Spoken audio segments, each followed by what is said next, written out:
I don't know if I can live up to that intro, but I'll do my best. Oh, that went one slide too far. There we go. That's the correct one. Pokemon expert. Probably not the topic you were thinking I was going to talk about.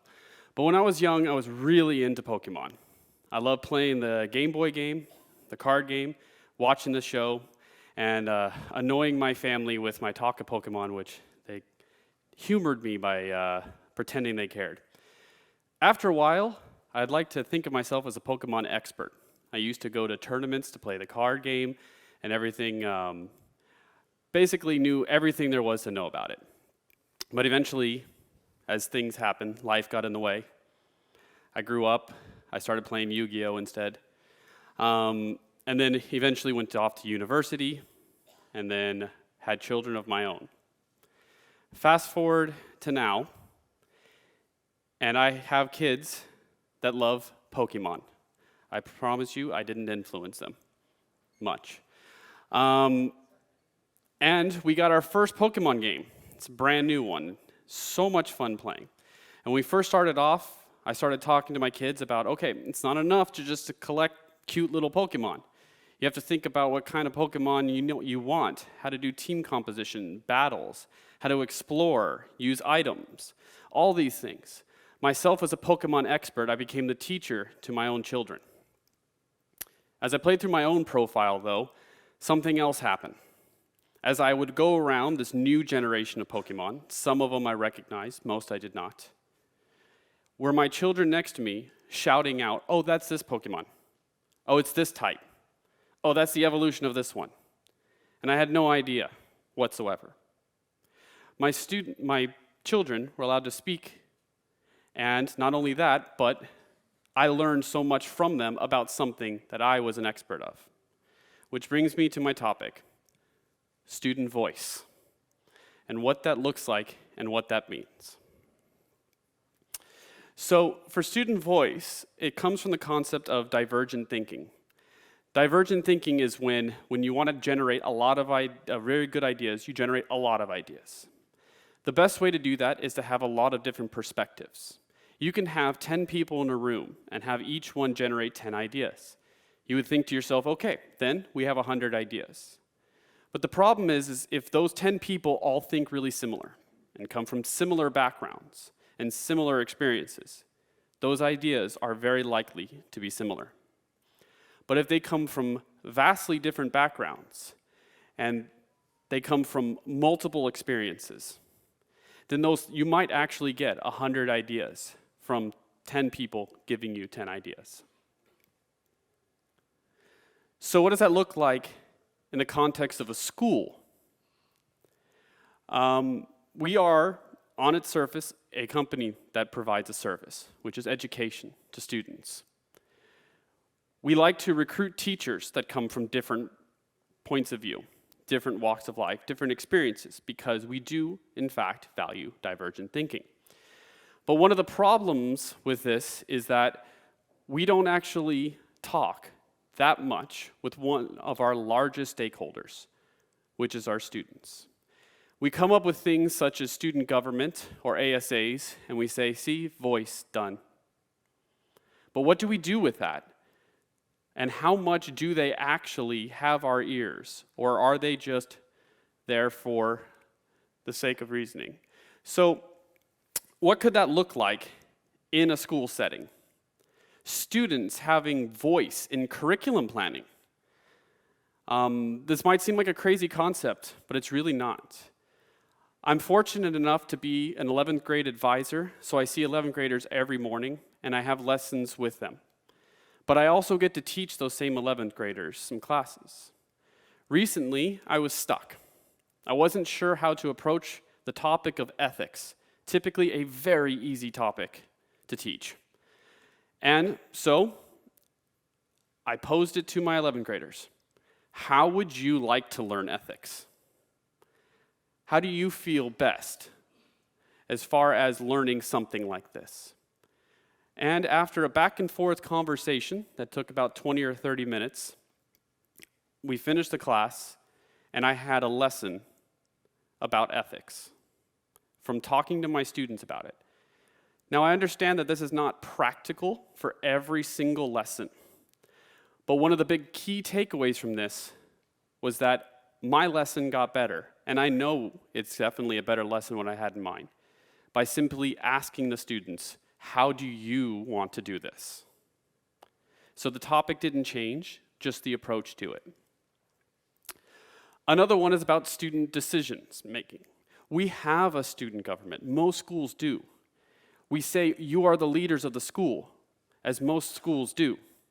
But then when we have a leadership meeting, where is the student government? When all the heads of grades and all of the heads of departments and the heads of the school meet, where is the student government? Are they the leaders? Making them part of decisions, making them part of those meetings that decisions get made is part of student voice. Allowing them to have say in policies, and a few times we have. This is the reason why we have slightly later times in which we start. This is the reason why we have a new bell schedule coming up. But in actuality, it really should be something to where you treat them as if they are, in fact, what you tell them they are, leaders. Another one is in the hiring practice. As mentioned before, we do try to hire teachers that come from different backgrounds.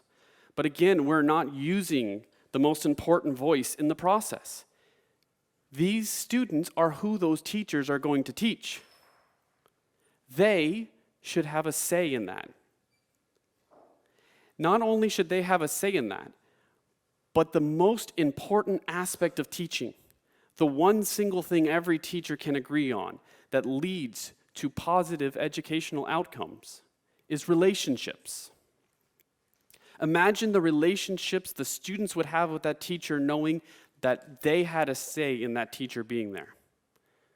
Imagine the relationship the teacher will have with the students from day one by being like, wow, you wanted me to be here. These voices can be hugely powerful in order to transform schools by simply asking the people that are in it. Hewlett Packard once said, if only we knew what we know, we would be great. And the same goes for schools, but you'll never know what you know until you ask. And so another way of asking is through student surveys. And most schools will do this, but then what do you do with the surveys? Most of the time we look at them and we go, well, that's good to know. We might make one or two surface adjustments. Okay, we'll definitely serve more kinds of pizza in the cantina now. But how often do we actually look at that and then respond in kind? How often do we go back to the students and say, you know what? You all said this to us. We listened. And so now we need a second round of this, which is we want to make that change you were talking about. How do we do it? What are your thoughts about how we approach that? We use these conversations to push things forward. But this is not an easy concept. If it was, everyone would do it. There's a lot of difficulties. Divergent thinking has always come with tension. Always come with tension. Because people don't think like you, therefore, instantly, you will have arguments, perspectives on how things should get done. Another thing is, as a person who's trying to promote this, you have to be open to hearing the voices. It is not enough to put a student in a meeting. How much are you listening to what they're saying? How much are you internalizing that? That is a huge part of student voice as well. It's not enough to just have a platform. It's whether or not you are truly listening to what they have to say.